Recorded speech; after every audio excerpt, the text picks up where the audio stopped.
There Hello, we go. Bronya. Hello, Sammy. Oh, look, I've just made myself bigger and I can see what of a mess I am. You look gorgeous, darling. I've been out in I've been out in the weather today. Been out in the Well, weather. it's raining with you, but it's not Yeah, you haven't raining had any here. rain. No, I mean, you're not that far away from me. no. It's spit spot. It's looking Yeah. grey. It'll probably rain later. I saw a rainbow yesterday. Oh, I like rainbows. Mm. Oh, that's a nice mug you've got there. It is, isn't it? My sister gave it to me. It's very nice. I've got my Carlo's Bakery mug with me today. Of course. Of course. Getting into it. Right, so how are you? I'm good, thank you. Been very busy, rushing around Didn't you here. have two wedding fairs last week? I had one the weekend before and two last weekend. Are you all wedding faired out? Oh my God, yes, I so am. I so am. Yes. I'm done with them. I'm talking done. to the human race. Yeah. Yeah. So one was rubbish, one was good. But we've got a question about wedding fairs in a minute, haven't we? So I'm we not going shouldn't to talk say too much anything about else. it. Yeah, we shouldn't I'm talk not too much about it. anything. Yes. So tell our listeners, what are we going to be talking about today? Today we have got a Q&A. So I've put we've obviously been training it on the last couple of episodes, and we've had some emails in, and I've put it up on our stories with a question box thingy. So we've got some questions. I like it. I don't know whether I can answer them all. I don't know either. We'll see. We'll see. We'll see. We'll get however far we get. So. There was one question. Well, but let's get there. Okay. Right. Okay. Shall we start? Yes, please. The first one was an email. Now, Jo in Bristol. Love her. Well, I don't know whether it's a her. I think it's a him, isn't it? Because I think it is. And we're really sorry, Jo, but if you've told us your business name, I'm really sorry. I haven't remembered it. So I do apologize. Jo in Bristol. I think I know what your business is, but just let us know again so we can give you a shout out at some point. Right. Okay. So question from Jo in Bristol. Hi, Sammy and Bronya. I hope you're both doing fabulous. Fabulous, darling. Fabulous. What are you doing? Are you paying attention? Yes, I was looking up Jo in Bristol because I know I follow them. She's like, has she frozen? Is she just gone off on one? Is she watching YouTube? What's going on? Sauce about that, darling. Okay. I hope you're both doing fabulous. Firstly, thank you so much for reading out my email on the 100th episode. Yes. It absolutely made my day. I'm still loving the podcast and look forward to new episodes. So, as you both know, I've recently launched my vegan cake business in Bristol, and everything is going great. I'm gaining traction on social media. I'm developing my own style. I've worked out my prices correctly, in brackets correctly, and I've covered all the legal stuff too. I know these things take time, but I absolutely want to do this as a full-time job eventually. However, I don't quite have enough of a client base yet. My question for you both is, how and when did you move into doing cakes as a full-time business? Did you have a full-time job before making cakes and make the move gradually, e.g. reduce hours over time, or did you make the move when you were getting lots of bookings over a certain period? Or did you just risk it all and jump straight in? Any advice or insight on this would be greatly appreciated. Lots and lots of love from Jo in Bristol. Who's amazing. So, go on, you go first. Okay, so I started making cakes for friends and family, and more friends and family, and more friends and family. And I was working full time. I had loads of jobs. I had jobs here, jobs there. And I decided, right, I have to go into the world of cakes. I have to do it. But I didn't want to work for myself. So I literally went online and saw the job at the Daisy Cake Company, and because it was meant to be. Yeah, and so I was really lucky I landed that job.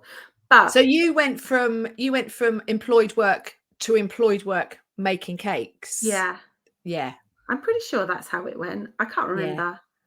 But when you moved to Epsom, well, when you decided to move to Epsom and all that bit in between, and I took on the business, it was very scary, and you were really sweet enough to pass on everything that you had booked Yeah, in. we had quite a few bookings in for the first year, didn't we? Yeah.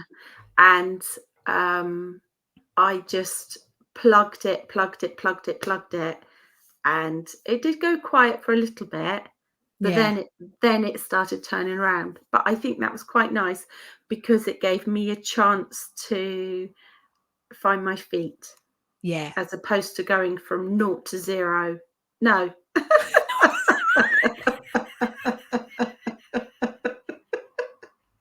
You went that far? Yeah. I stalled. Not to 100. Yes. In a day, sort of thing. So you did have a little job in the middle of it as well, didn't you? Yeah. Where did I work? Oh, I worked at SSJ. You worked in that kitchen, didn't you? But that was during the COVID. Oh yes, of course. So that was in 2020, obviously, or end of 2020. But I started doing the business as self-employed from 2017. Yeah. So I probably was a little bit more conventional in that I had a job. I had a very, very well paid job. Like a proper job, an office job. I was marketing manager. And I started making cakes, and I changed my job, and I went 3 days a week. So I did Monday to Wednesday, and then I made cakes at the weekend. And then we moved. So we moved to Hampshire, and I knew that when we moved to Hampshire, I was going to open a shop. That was my goal, was to open a shop. So I kind of went gradually. No, let's just, all go to hell and jump straight in. And when I moved to Hampshire, I had no customer base because I'd been making cakes up in Epsom. But having the shop gave me a high street presence. I had that high street presence. People knew who I was pretty quickly, or knew who Daisy Cake Company was pretty quickly. I actually don't work full-time in my business now. I do have a job again now. I have a job for a couple of reasons. Firstly, it's quite nice having the extra money and not actually having to worry about, because I don't, a lot of things that I decided that I don't want to make wedding cakes anymore. I decided I don't want to make a lot of celebration cakes, so it's my decision to step back out of making cakes. So it's quite nice to have that money coming in, but also I found it quite lonely, and so occasionally it's it's quite nice to have that other job. I only work 20 hours a week, and some days I think, I wish I didn't do this job. When I'm ill again from the job that I have, so I'm constantly bloody ill from it. And that's because the nature of the work I deal with, there's kids around, and there's just people with germs everywhere. So when I've got an illness, I'm like, that's it. I'm giving this up again. I'm not doing this. And then I kind of go back to work, and it's quite nice there, and I quite enjoy it. Yeah. But I go through phases of wanting a job and not. But again, you're still making cakes, aren't you? And yeah. And to be honest, recently, since I've got the cake shed, and people are again, it's like having somewhere to, because I stepped right back out of cakes for quite a while when my mother-in-law was ill, and when we were moving house and we had so much going on, I'm like, my headspace just couldn't deal with that. So I lost a lot of who I was, and people didn't know who I was, and obviously other people took over and stepped into my place. So I'm kind of getting that back again, and now I'm getting to the point that I'm probably a little bit too busy to be doing both, but I am trying to do both. But I am making more cakes again now. And it could be that once it comes, because my contract at work is only a year, so it could be that once I get to that year, that I go, you know what, I'm done. I do understand it's really, really scary just stepping off the edge and going and making cakes, because it's like, how am I going to support myself? But on the other hand, like me right now, I've got a job, and I've got that second income, and I probably don't put the effort into my cake business that I should. Because I don't have to. Whereas I know that if I suddenly come to June and I go, right, that's it, sack that job off, all my efforts will go into my cake business, and I will automatically get more business because I'm putting more effort in, because I have to put more effort in. Yeah. You know what I mean? It's like, Yeah. it's like that necessity thing. It's like, I need to make money. I need to earn this money. I can't be faffing about with this and pootling about. I will do it. Yeah. It will come as your customer base builds. It definitely will come. And I definitely think Google helps. So I get a lot of business through Google. And I say leave as many people to leave reviews as possible. And I've got my website linked on Google, so they go straight through to my website as well, which means my website is getting traffic as well. And they go, I found you on Google. This is a really common. You get a lot of messages on Google because somehow, and I don't know how this still coming through to you. Yeah, I get. Yeah, it's all right. Don't you worry. It's fine. It's fine. I ignore them because I can see it comes up with the address, and I'm like, oh, they're not for me. That's fine. No. But you get a lot of messages via Google, a lot of inquiries via Google, don't you? Yeah, I do. And the most common comment is, I looked at your reviews and I'd like a cake from you. I liked all your reviews. So they're booking me just because of my reviews. It is true. And I'm lucky enough so far. Social media is great. A bad one. Yeah. But I have had bad ones, but from people I've never made cakes for. Yeah. Anyway, so having social media out there, that's fantastic. But most people, if they're looking, especially if it's like something very specific like a vegan, if you're looking for a vegan birthday cake, you're going to Google it. You're not going to go to Facebook and look up vegan cake makers. You're going to go to Google and look up vegan cake makers. Yeah, because it's so much easier as well. Yeah, and you will build that customer base. Vegan cake Sammy cake makers near me, or cake. But that is on my search thing. That is the most common thing. Bakers near me, bakeries near me, cake makers near me. Yeah. And you will build up, because you get a lot of returning customers. I mean, I get returning customers, and that will build up. And then that word of mouth, word of mouth is huge. That will spread. You will get to a point, but at some point you will have to step off the ledge. Yeah. And always keep business cards. I know business cards are dated, but you can put your QR code on them as well. But always have them with you, because so many times I get asked for a business card, and that's the time I don't have them with me. But it's so annoying. But I just always have them with you. And sometimes you'll go into Tesco's and they've got the board up. Actually, not so much Tesco's, but you'll get the shops and they've got I know what you mean. And you can pop your card up on there, and someone can take it. I do things like that as well. Yeah, it's just it will build. You will get to a point where it's really difficult to go, because I went from full-time to part-time. So like full-time employment, part-time employment, full-time cakes. Yeah. And there did have, my part-time employment was only for a year, but I did have to do that because I did get to a point that I'm like, I can't do that full-time job and the cakes. Yeah. Because what happens is all you're doing is you're working in your business, making cakes. You need to take time to then build your business. So you need to take time out of your employment, and it's really, really hard. But they just build a buffer of money.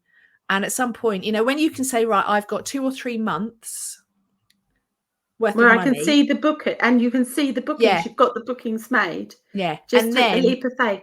Because there's also universal credit.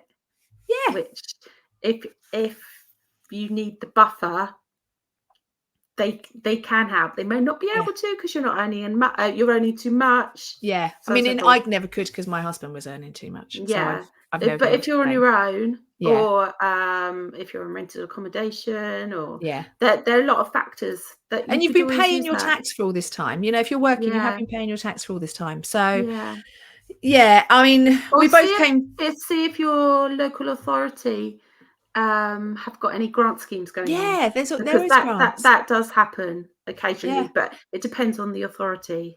Yeah, and I think at the moment authorities are up against the wall a little bit. But I think we've both had grants. I had grants when I opened the shop. I've tried to get. I have had business things, Yeah, business training and stuff like that. But I couldn't get a grant because I was taking on your business and it wasn't classed as a new business. right. Yeah. Anyway, but yeah, I mean, there will get to a point that. So I did it gradually, but you do have to get to a point. You go, right, I'm gonna jump. I'm gonna make that leap of faith. And if you've got a few months that you can have a buffer, that you've got that time to make that business absolutely work. Yeah. And if it doesn't work, then you have to go back and get a job. But I consider my job my side hustle. Yeah. I go out to work as my little side hustle to get me out of the house and all that. So it's how you frame it in your head as well. What is your main job? At the moment, you're obviously thinking your cakes is your little side hustle. Don't make your cakes your side hustle. Yeah, make your cakes your main job, and your other job is your side hustle that you're eventually going to give up. And it's like a mindset thing, and it will change. Yeah. Right. Hope that helps, Jo. And I'm sorry if we don't know if you're male or female. I'm so sorry. And if we don't know what business you are. But we do. We do. Yeah, we do. We do. Right. Okay. Oh, I can't believe we started on Jo from Bristol and we made such a hash of that. We're sorry. Right. You reading the next one? Oh, yeah. Sorry. I'll just open it up. Blah, blah, blah, blah, blah, blah, blah. So this is from Sarah at Sunflower Patisserie. I struggle with. If you could go back to the beginning of your cake careers, I love this. What thing would you do differently? And what one thing would you do the same? Thank you, Sarah. Right, go on. Okay. Oh, I've lost you. Where are you? I'm here. Here. Okay. So, I was thinking, and the first thing I would do the same is meet you. Would apply for the job in Romsey. Yeah, because without that, I wouldn't be where I am today. So thank you, Bronya. I love you. You're amazing, and you're like one of my busy mates. And so I wouldn't change that for the world. Yeah. But one thing I would change would be when you're a learner and you're mucking up when you're doing people's orders, is to check, keep the paperwork, check the dates, check, and check again. Because that was my greatest downfall. I always say, you know who I'm talking about, don't you? In the shop. Yeah. There was 2 lots of paperwork, to be fair. I think there was 3. Yeah. She changed her order 3 times. Yeah.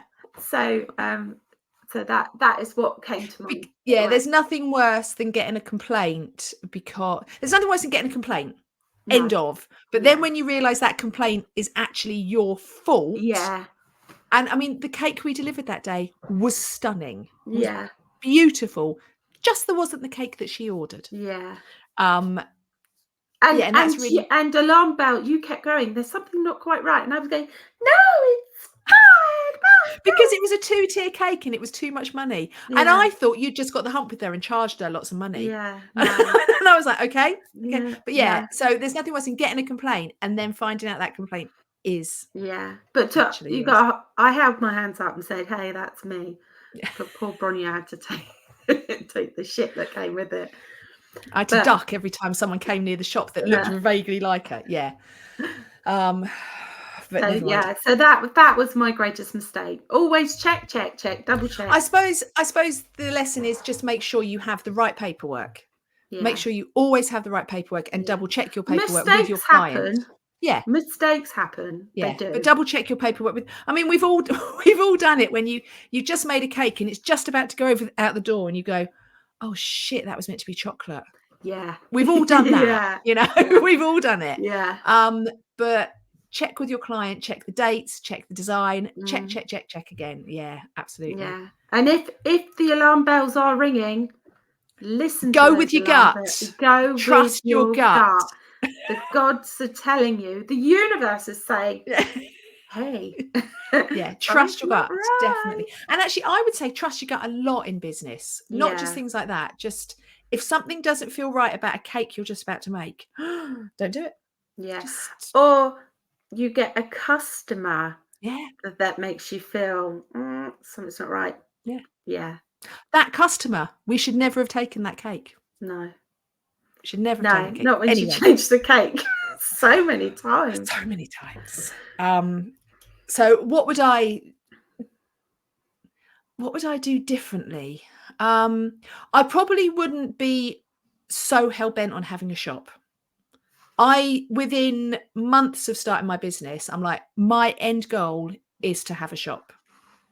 And because of that, I didn't go through the business process of building up my customer. I built up my customer base and then I moved to a completely different area of the country and opened a shop. So it was like, well, why did I bother doing that? So I completely missed out this huge chunk of what I should have done, which was build up my customer base, build up my marketing, build up my brand awareness, people knowing who I am. But my main goal about 6 months into business was I need to have a shop. I need to absolutely have a shop. And I didn't realize what that meant. And I didn't realize what the stresses of that meant. And I didn't realize what just the blood, sweat and tears that would mean. And I see it now. I see other people doing the same. I've opened, I've put a deposit down on a shop and I'm like, oh, have you thought this through properly? Because I didn't think it through properly. But saying that, having the shop has taught me so much. Yeah. So much. And I would never have met you. No. And we wouldn't would never do the we wouldn't be doing the podcast. We wouldn't have I wouldn't have entered Cake International if I hadn't have met you. I also think that all these things, although yes, you think, what would I change?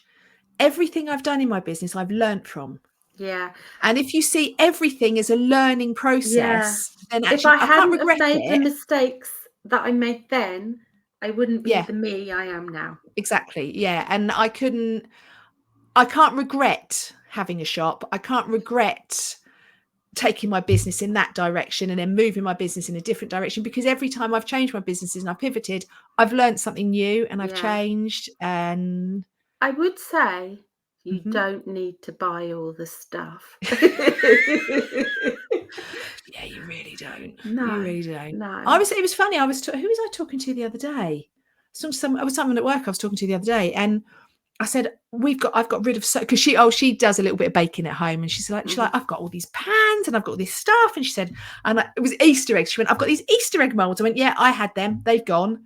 Because you just see things, you go, I need that, and it's just money. Yeah. Just cash.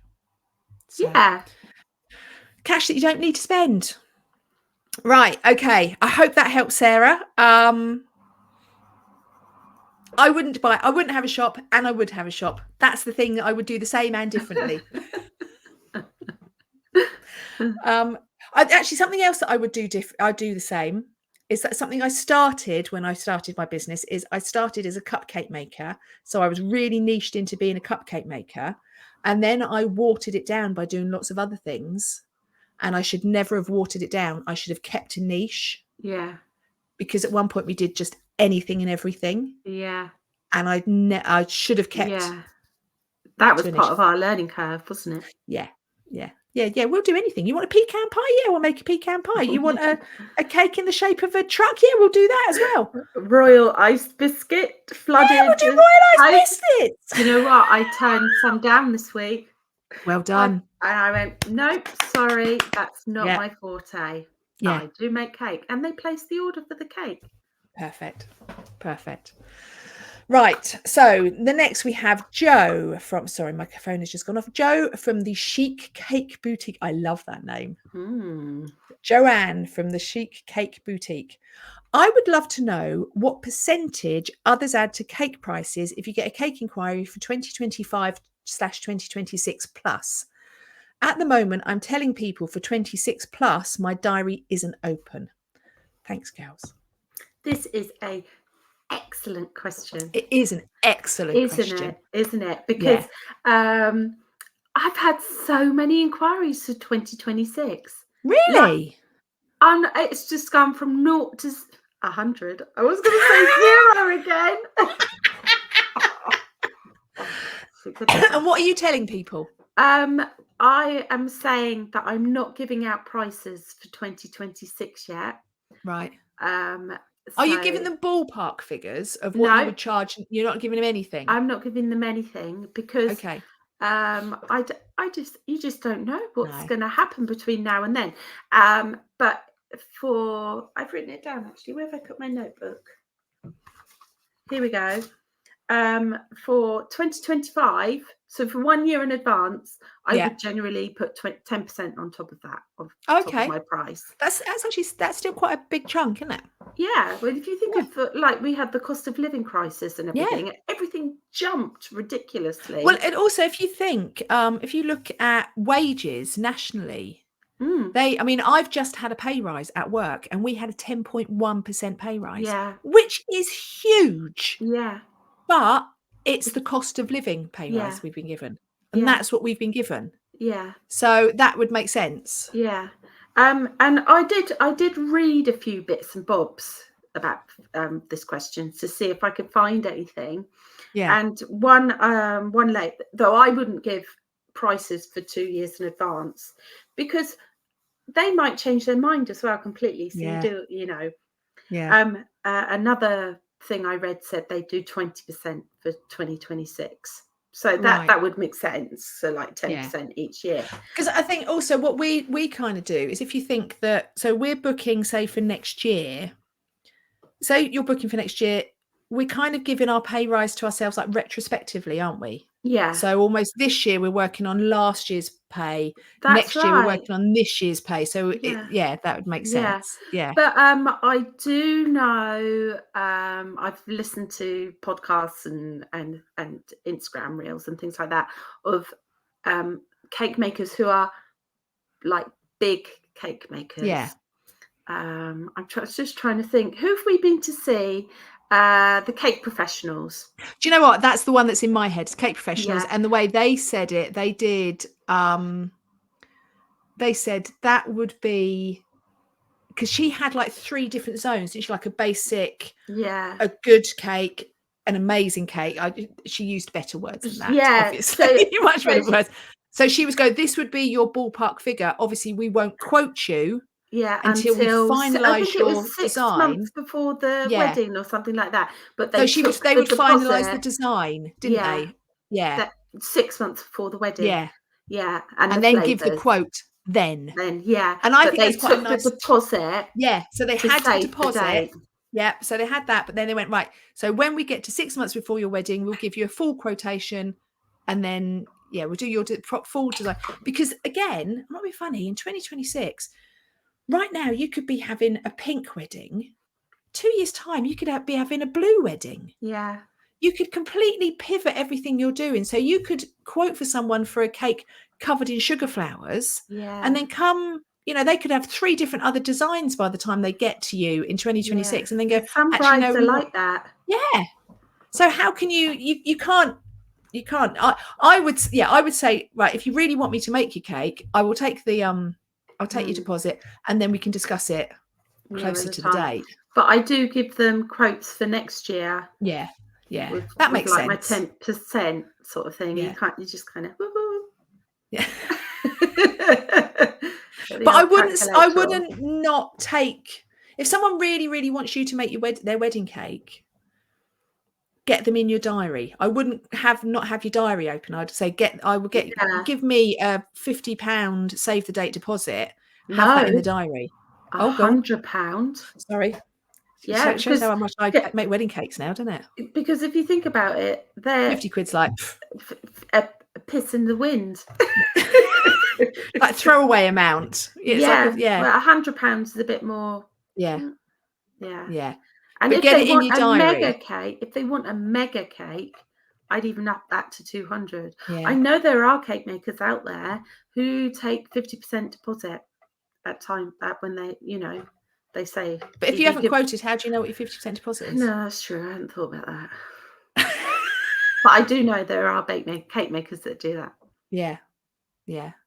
And I mean, if you're worried about spending that money, I know, because when I was making wedding cakes, I would worry about the money coming in and then spending that money and then them cancelling it and asking for half their money back. Oh no. So I have this stipulated on my contract. It's £100 non-refundable save the date deposit. Yeah. Because you're going to spend time emailing backwards and forwards if they're getting free samples. Because sometimes they send in, oh, I want a 3-tier cake with blah, blah, blah, blah. Well, they don't say it like that, but you know what I mean. I want a 3-tier cake. And so you kind of know where the budget's going, what they want. I've lost my train of thought. What was I talking about? £100 non-refundable deposit. So is it because you're spending £100, but you've done £100 worth of work on them? Yeah. You might have. By the time you get that money, as well. Yeah. That's where I was going. God, silly brain. So if you know the cake's going to be a certain amount and they're paying for their £100 deposit, I give them their samples for free if it's over a certain amount. But if the cake's under a certain amount, they have to pay for their samples. Otherwise, you're doing the work for nothing. Yeah. And I mean, by the time you've emailed backwards and forwards a few times, by the time they've actually given you the money, you've done work. Yeah, you've put stuff in the printer. You might have printed something out. Yeah. You've used your electricity. You've your time as well. Yeah, definitely. Your stationery. Yeah.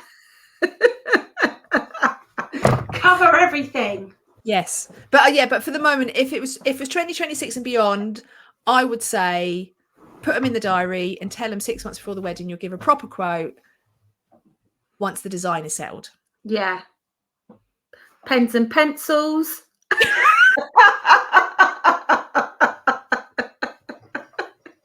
I'm just going through in my head. What do I use? What have I used? Your little wallet to keep the wedding details in. the folder to keep your stuff in. Yeah.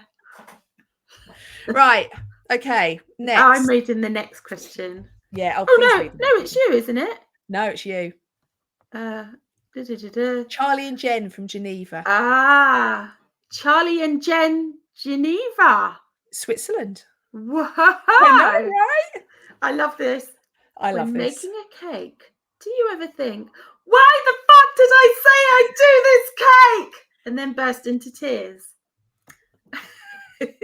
I haven't done it for a long time. I have done it. I've never cried because I don't cry. I'm a hard bitch. I have had palpitations. And I haven't done it for a long time. Yeah. But I have done it previously. Do you know why you haven't done it for a long time? Because I don't make cakes. No. Because you don't make cakes that I don't want to make. Yeah, you know to go, oh, I don't want to do this. Yeah. Whereas before, you'd have gone, yeah, I can do the world. Yeah, let's do all of it. Yeah. Yeah. And to be honest, I know the thing is it's really easy for us to sit here with 15 years experience going, only make the cakes that you want to make. But say you're in your first 1 or 2 years. Yeah. You don't it's your first inquiry as a business. Yeah. You don't necessarily know what those cakes actually are yet. Yeah. So yeah, I have been through that. Yes, madam. Miss. She's put her hand up. I can think of a cake that I said yes to. Right. It was a black cake. She wanted it to look like, I can't remember if she wanted it to look what it wanted to look like. I can't remember, but it was black buttercream. Right. And I couldn't source the product, so I thought, oh well, I'll wing it. This was before black cakes were really a thing, and I'd never really made one. And I knew if you use black buttercream, it wouldn't work. Put in the black stuff. So I bought this stuff, and it didn't work. But I'd left it right to the last minute, and it just melted. and I had to give her a full refund. She was Oh, really sweet about it. She did yeah. leave me a bad review, but a year later, she changed it Oh, because she wants I to come back and get cake from you. I contacted her and said I did say that, you know, after a while I'd give you a cake for free. Yeah. But she said, no, don't worry about it. I know it was just one of those things. She was Oh, really sweet. yeah. But it made me think about doing that style of cake. I've done it since. Yeah. But I made sure I had the correct Yeah. product. See, there have been times that I have taken cakes on and I have made them and I haven't been happy with them. I'll tell you actually one incident when we were at the shop. I don't know whether you were there, we were making cake pops and they kept falling off the Oh stick. no, yeah, I wasn't there. Oh, what about Mickey and Mickey Mouse? Don't even go with Mickey Mouse. Yeah. Yeah. But I remember the cake pops and they kept falling off the sticks. And that was a time of, why did I agree to make cake pops? Yeah. What made me think that I could make these? And I remember being, because the bakery was downstairs and the shop was upstairs. And I remember being downstairs and hearing them hit the floor as they fell off the sticks. Like thud. It was really Thud. hot as well, wasn't it? Yeah, it was just a massive mistake. We should never ever have made them. So yeah, but then again, royalized biscuits, Mickey Mouse biscuits. Yeah. Black royal icing was a massive problem with that. And I had another thing where I did mini cupcakes with royalized topping or something, and they just went wrong as well. But until you do it, you don't know. So, I mean, yeah, 15 years of experience, I now know to say, no, I'm never going to make that cake. Yeah. I don't want to make that cake. Yeah. And find somebody you can recommend. Yeah. Yeah. Find someone else that makes them. Find someone else that makes macarons. Yeah. Yes, which is what I've done. Yes. Yeah. And it's so much easier. We've had her as a guest, actually. We have. Yes. Yeah. But yeah, so you will find that, yes, you will go through this stage, and I've done it and Sammy's done it. You will go through this. Why have I done this? You will burst into tears, but you will never make that cake again. And you will never take that cake on again. And you'll learn how to make it properly before you do it the next time. Yeah. You've learned something by doing black cakes. But they make you've got to get the right ingredients so they don't make your teeth black. You have to advise your guest. Not your guest, your customer. You do know they may make your teeth black. And your poo. Don't be alarmed the next day after you've eaten it. But yeah, so there are things you definitely, yes, absolutely. We've been there. We feel your pain, but you're learning from it. See it as that. Just step back, breathe, contact the customer. And say it's just cake. Yeah. How many times did we used to say that at the shop? It's just cake. A cake. Contact the customer if it's all going tits up and say, can you come in another hour? Can I delay the cake? I've had a problem with a product. Yeah, definitely. Don't be afraid, because sometimes things go wrong. If you're at your car's at the garage and they phone up and go, sorry, you can't pick your car up. It's not ready yet. You go, oh, that's annoying. And you go, okay, I'll pick it up tomorrow. But at least they manage the customer's expectations. Yeah, definitely. Right, Shelley from Devon Maid's Cakes. Sorry. Keep everyone in the loop, and then it's not so bad. Right, so Shelley from Devon Maid's Cakes. We have 3 questions from Shelley. Love Shelley. Yeah. Right, so this is the one we were talking about earlier.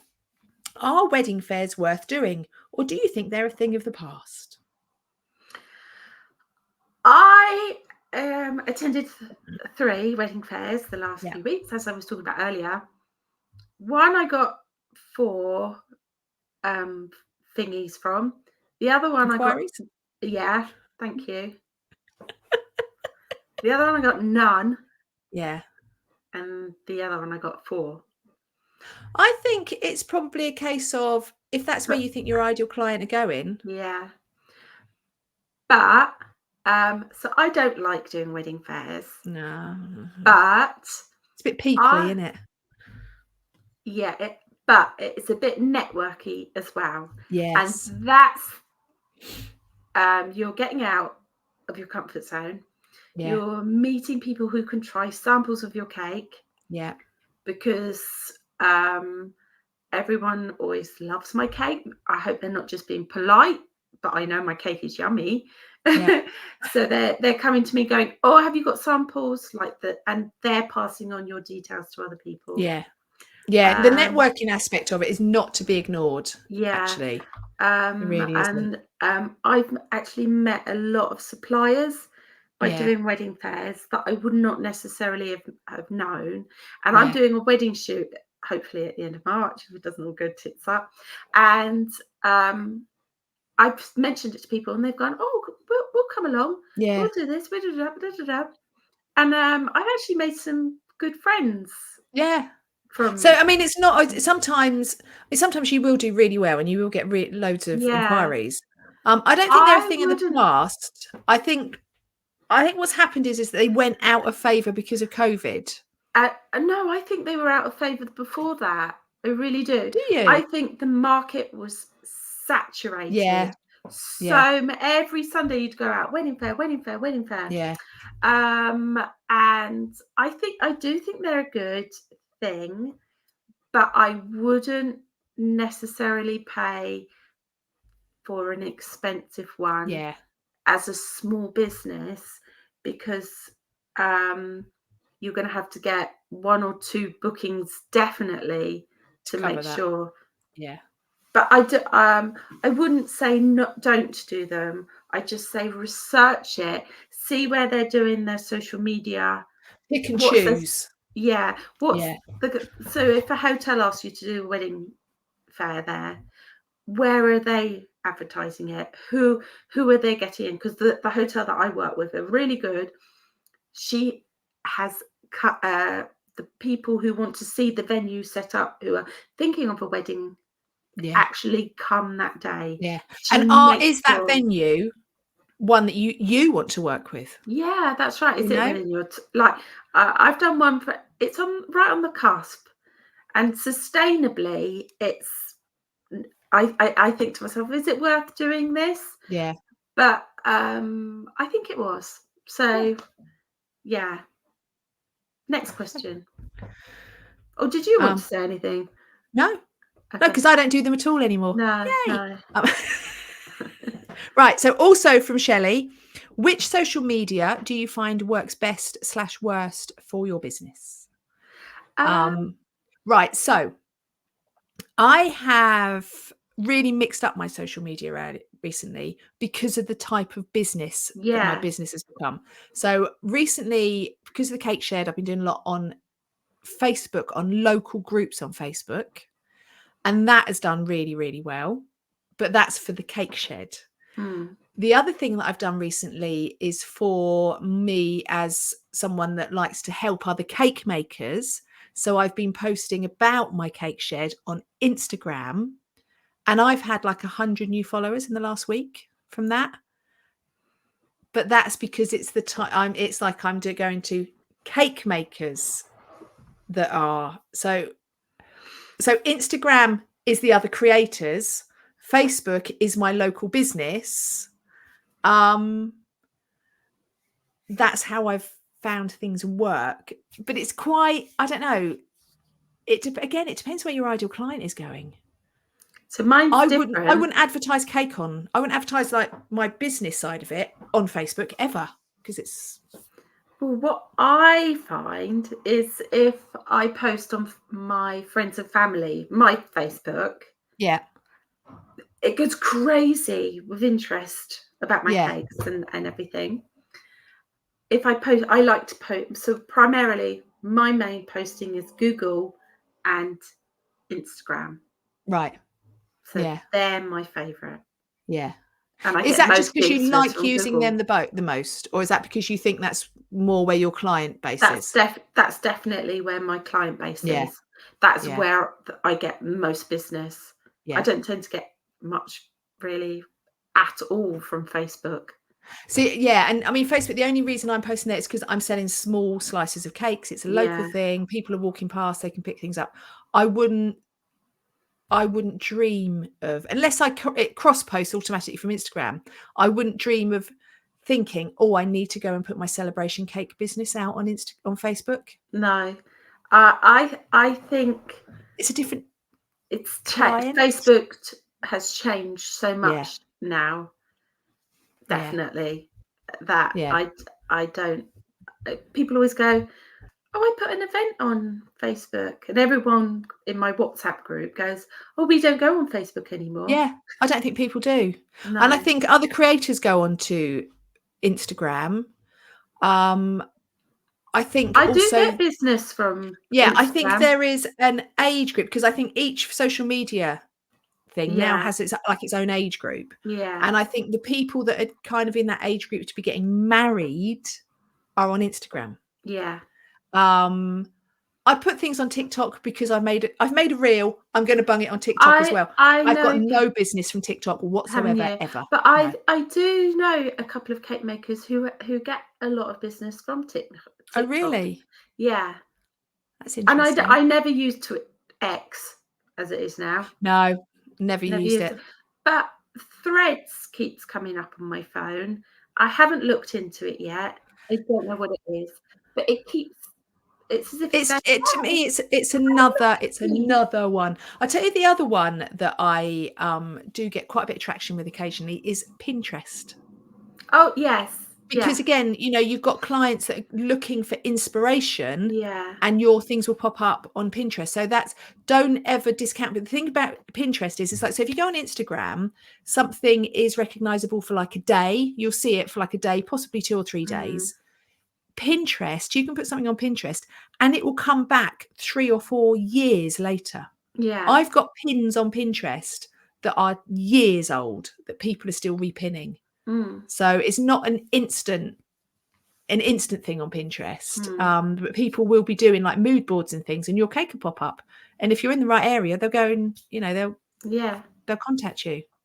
So for me, Instagram, and then Facebook for my local business, but for you, and Google, because it also links them to my website.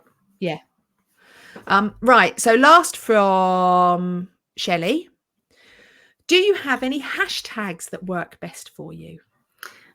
Weirdly, hashtag chocolate cake. Okay. Hashtag bakers near me. Hashtag I also use hashtag cake makers Epsom or Epsom cake maker. Make sure it's like a local one. Yeah. Or if there's a very specific cake you're doing, like chocolate cake or chainsaw cake. Yeah, very. But yeah, something very specific. I used to use, when I was making wedding cakes, I used to use a lot of things like alternative wedding cake or art wedding cake or art inspired wedding cake. Yeah. And I would get a lot of traction from that, because you're looking directly at your ideal client and what they're specifically looking for at that point. And I would recommend you going online and looking up what hashtags are not illegal, but no, there's some banned ones like Valentine's Day. Thank you. Yeah. I couldn't remember the name. Yeah, you can print it off. I know a company called She's Sassy Media, which is based in Southampton. She has a list on that I've downloaded. I think it's on. Instagram claim they don't ban them. It's a lie. They do. So you can print it off. It's just a sheet full of hashtags. Yeah. And what it is, it's hashtags that bots have got hold of. Yeah. So that bots have like spammed the internet with. Yeah. So it's not some of them are rude. That rudy people use that hashtag to get people to go put that in, and it'll come up with something rude. Yeah, but I mean, something like Valentine's Day, I think that was a bot one. So it's not that they're all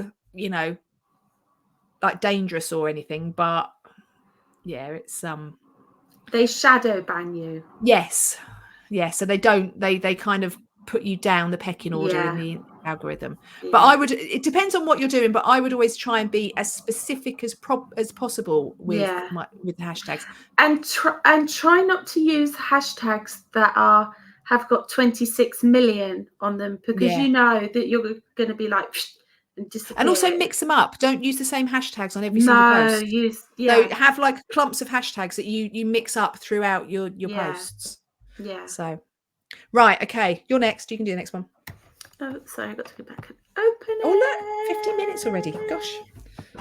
Oh, we talk a lot, don't you? So this is from Trish from Sweet Ella Bakes. Were you friends before working together in the shop? And have you ever fallen out? P.S. I may need to take someone on, but unsure whether a friend is wise. P.P.S. Thanks again for brightening up my Monday. You I can't say that word.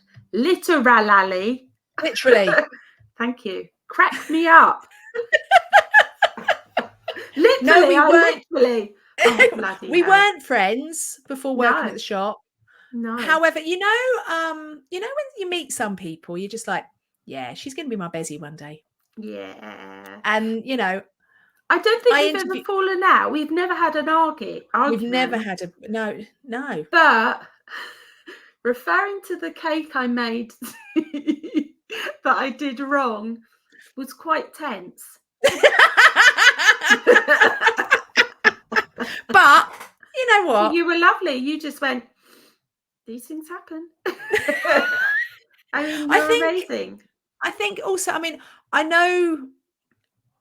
I also really respect the fact that we're kind of there for one another, because I also remember, I'll go back to chainsaw cake, actually. Oh my God. Yeah. Right. So Sammy was making a chainsaw cake and it was literally falling apart. Yeah. Because she was in the hottest part of the building. Yeah. Didn't really I didn't take your advice. I was like, I can do it my way. So I remember you phoned me. I had gone for a meeting somewhere and you phoned me and you went, this cake's falling apart. No, I think my exact words were, are you going to be long? And I was in the car on my way home. Yeah. And then I said, I walked into the shop and you went, once I'd spoken to you, I was fine. Yeah. He said, you went, oh, it's fine. I'm absolutely fine now. Everything's okay because I spoke to you and it's fine. And I think sometimes just having someone there at the end of the phone to go, it'll be all right. Don't you worry. Yeah.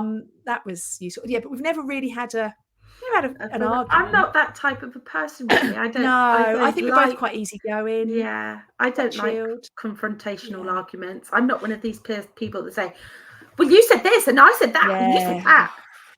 I do think, though, if you're taking staff on, because obviously I've taken quite a few staff on, not everyone has worked out as wonderfully as Sammy. No. Let's just say that. My sister, poor sister, has got someone working for her who in the interview was amazing. Oh. But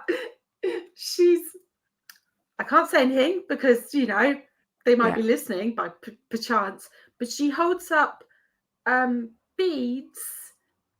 If my sister walks towards her, she holds up beads as in a protection ring and is like, don't come near me. Oh. Can you imagine? My gosh. Yeah. Anyway, so yeah. I would say make sure you have a contract of employment. But I would say if you're employing someone, always have a trial period. Yeah.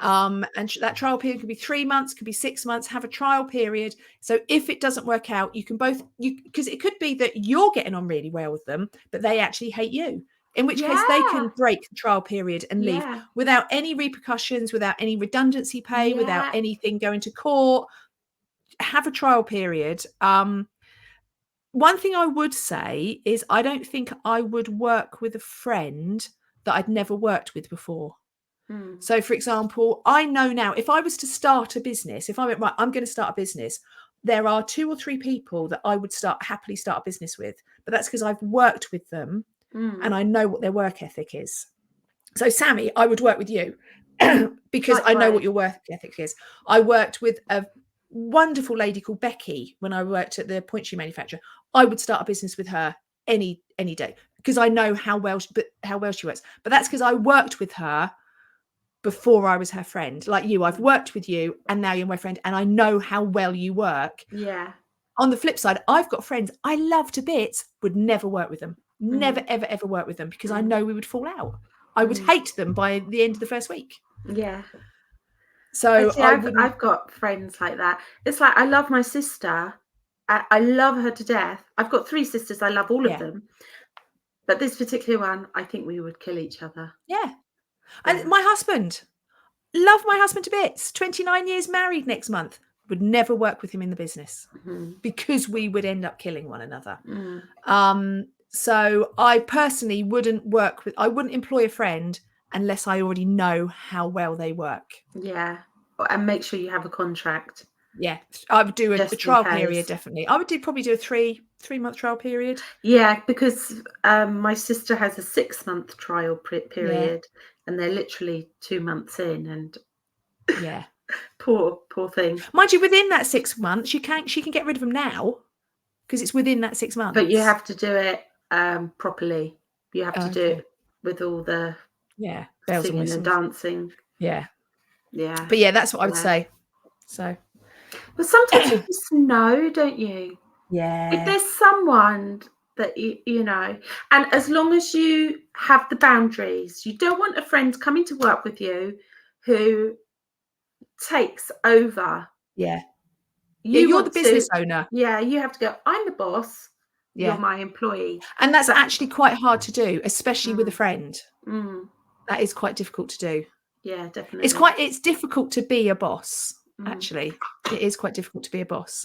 It's funny because where I work, because I'm the boss of where I work, and they say I'm quite a nice boss, but they say you just have a look. Yeah. They say you get to a point that you're being really nice, and then you'll just go, no, serve that customer now. Yeah. And I have a look that I suddenly become stern and not forceful, but forthright.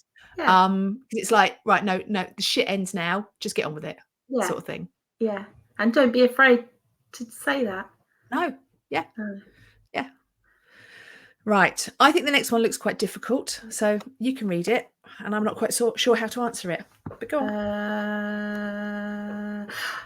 Well, yeah. So this is from Terry Morris. What should you do when you spot other cake makers doing things a little bit dubious, as in using real gypsophilia or other toxic flours, selling gluten-free alongside normal products, or selling sealed pre-packaged products from Shed? This is you. It's not me. It's not me. With no allergen/ingredients, for example. Now, this is I googled this to see this if is I difficult. find an answer. So if you see someone else doing something that you know is wrong, how do you deal with it? Yeah. And I suppose it depends on, firstly, the relationship you've got with them. Yeah, the person. And what they're doing as well. Yeah. Because some people, you could, in a nice way, say, hi, Well, you can have a conversation. Yeah. I mean, I know I've had in the past, I've had conversations and gone, yeah, and can you imagine? Because some people do such and such and such and such, which is what they're doing, and they go, oh, are you not meant to do that then? Yeah, but some people could turn around and go, whatever. Yeah. So I guess you have to judge the situation. Yeah, like read the room a little bit. Yeah, but if this is how I feel, because I think this is what a customer would do.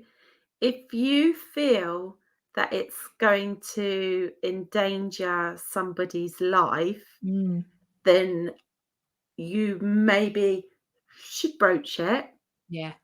And then if they're horrible about it, cringingly, because this is like, I think you should mention it to an authority. Yeah. Because if it's someone that's got, say, a Shed and they're not putting their ingredients list on it, which could eventually, that is a legal thing. Yeah. If you've said, I mean, firstly, I would probably message them and go, oh, I noticed you got a Shed. Did you know you meant to be having that? If you then get a shitty reply, maybe then go to your EHO. Maybe mention it, and if you get a shitty reply and you see they're not changing anything, then maybe go to a local authority. I suppose it's like our duty of care. Yeah. A little bit. But you have to think, you get a lot of pop-up bakers Yeah. who are like, I know I'm going to make cakes. They don't have insurance. They haven't been through the local authority, you know. And is it because they don't know to do that, or is it because they're actively not doing it because they can't be bothered? If they're actively not doing it, then that's they wrong. need to be If reported. they don't know. So if they want to make a success of their business, and as an experienced cake maker, you go, oh, did you know you're meant to do that? They might suddenly go, oh my God, tell me more. You go, did you tell the staff that this is a toxic plant? Yeah. Do it in a way. Don't maybe go, you're not meant to do that. I think I would try to be like the chatty big sister at first. You know, can I run and let the dog in? Hold on, I'll press pause. You're missing a team meeting. Talking about. See, I would go the route of being like the friendly big sister, giving a bit of advice and see how it goes. And if they don't take your friendly advice and they're a bit shitty about it, I'm sorry. But if they're doing something wrong that could endanger someone's health, I probably would mention it to someone. Yeah, because I would hate to feel if you didn't say something and then something awful happened. I guess it's the way in you deliver. Yeah. I mean, I have to say, in 15 years, I've never had to be in that position. But I do worry if Terry is in that position. Yeah. It looks like Terry might be in that position. Yeah. I've been really lucky that I haven't been in that position, and I haven't ever had to, you know, sort of like say, you do know you should be doing that. But if they're really not listening to you, I'm sorry. Yeah. Right, that's all our questions. Yes. We do have a couple of comments that I would like to read out because they've been sat in my inbox to read, so I will read them out. So Danielle Lyons from Daniel's Cakes in Pershore, she wrote to us and said, I love your podcast. I actually started listening to it towards the end of COVID while I was slaving away doing a horse job that I wasn't appropriate at, and kept getting ill as I was out in the cold, wet all the time, exhausted and tired. I'm sorry, Danielle. You inspired me to go for it properly as a business, and now a year and a half later, I have 22 wedding bookings, entered Cake International, having never been, got bronze, but with 3 marks off silver. Wow. I was a regional finalist at the TWIA Awards. Honestly, I'm so happy, and it's thanks to you guys. Thank you. Thank you. That's amazing. That's brilliant. Well done. Well done on all of it. Where do we even start? 22 wedding bookings, bronze at Cake International, and the TWIA Awards. Mind blown. Yeah. Well done, Danielle. And thank you for messaging. Yes. us. And then lastly, we have Becky from Mrs. Smith's Cake Boutique. I love that name as well. Mrs. Smith's Cake Boutique. Oh my God, this is about last week. Oh my God, I love today's podcast. I am all for being myself and not following trends and doing things my way. Yeah. I recently found my cake business, me, with my style, my look, and my message, and have started putting it out there. There'll be no more football themed cakes or fondant figures here. I will unapologetically always be me. Love having you guys to listen to on a Monday. Becky. Yes. Thank you, Becky. And she sent pictures as well. And her cakes are beautiful. They're like French tartletty type. Yes. So well done, Becky. Excellent. Thank you, everyone, for your messages. Thank you, everyone, for your questions. We love you. Sorry we couldn't put all of them in. There were just so many. I mean, look, we're already over an hour. We haven't even done. Yeah. All right. So I better get on quick. Better be quick. Yeah. Yes. Right, so go. Straight into product of the week. It's time for product of the week. That was my ruler. Oh my God, I snapped it. That was a great noise, and now you've broken it. It was my ruler. It was my mum. So Oh, you'll have to stick it back together. yeah. That was a great noise, though. Yeah. Am I going first? Yeah, you go first, because I need to find my email from my one. So you go first. Okay. So I don't know if I've done this before, but I'm sorry if I have. We've been going a long time. So I use this regularly. I love it. It's PME edible glaze spray. I use it for I've still lots got it of things. on my table here. Have you? Oh yes, yeah. You have to make sure that you move everything, otherwise you never get rid of it again. So in my cake room, I have tables from our bakery in Romsey, and I still have some of this on the table. Yeah, never. I had it on my last phone, but it's brilliant. Anyway, sorry. But you can also use it on isomalt because it stops it from being sticky. But it's PME claim it dries clear, but as with all edible glazes, there is a slight golden tint. Yeah. I don't know if there's something out there that you can do it without that, but you can use it for varnish for use on sugar flowers, models. I sometimes use it for eyes, for buttons. I tell you what, I've also used it on before. Chocolate. You. And it makes it shiny. If chocolate's gone a bit dull, just one like spray of it, not like lots, but just a spray, just to give it a little nice shine. Yeah. It's considered vegetarian because it contains shellac. Yeah, it's a shellac varnish, isn't it? Yeah, it says the Vegetarian Society considers shellac suitable for vegetarians, but not for vegans. It sounds a bit gruesome, but the female lac beetle produces a resin to cocoon her eggs. When these eggs hatch, the young bugs eat the mother. Oh, that's grim. Which dies naturally. She dies naturally after laying the eggs. And it is the shell of the mother that is used to produce shellac. So nobody's been harmed. Because they've already died. Is that what you're saying? Yeah. Okay. It contains alcohol. But I use it a lot. And if you get a blockage in your nozzle, turn it upside down, give it a quick squirt, making sure you don't squirt it all over your stuff. Do you ever stick a pin in your nozzle? Sometimes, but if you run it under hot water as well, that helps. Yeah. And you I did stuff. Sorry, you did what? I did a Cake International piece once that had it was like a beach scene. It was like driftwood, and I had a couple of isomalt pools of water, and I used it on that because it stops it going sticky and then cloudy and nasty, which is really nice. You can get it from Cake Stuff. 100 milliliter spray confectioner's glaze spray can is £5.50. Now I've actually got glaze in little pots that I use, and I have the spray separate as well. But I prefer this one. I like the spray. It's just easy, and I ruin paintbrushes if I use the other one. And it's £5.50 for 100 milliliter can. Good. Bash bosh. That's mine. But can I just say, when you spray it, don't get your phone anywhere near it. No. And completely cover everything around, because it sticks like nothing on earth. Yeah. I for years was cracking bits off the back of my phone.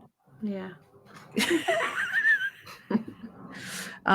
Right. I'm desperately trying to find my email from the thing that I ordered so I can find the price, but I can't find the price. It's fine.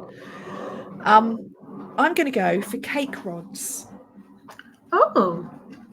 So they're like, when all I can describe them as, when you're doing, you see people doing buttercream flowers, and it's like a cake pin. So it's got a flat bit and then a pin. Yeah. Right.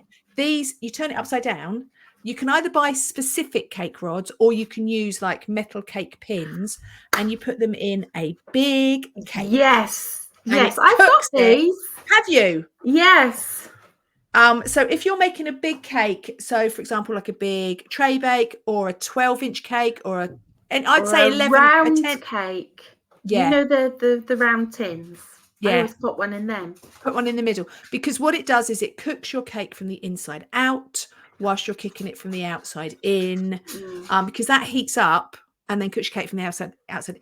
It's like when you cook a jacket potato and you stick a teaspoon in it. Yeah. You stick a teaspoon Yeah. or a metal skewer in a jacket potato and it cooks it from the Yeah. inside out and Yeah. halves your cooking time. So I've only just started using them. They're incredible. I don't know why we've never used them before, or why I've never used them before. Yeah. I don't use them all the time, but I like with the fruit cake as well.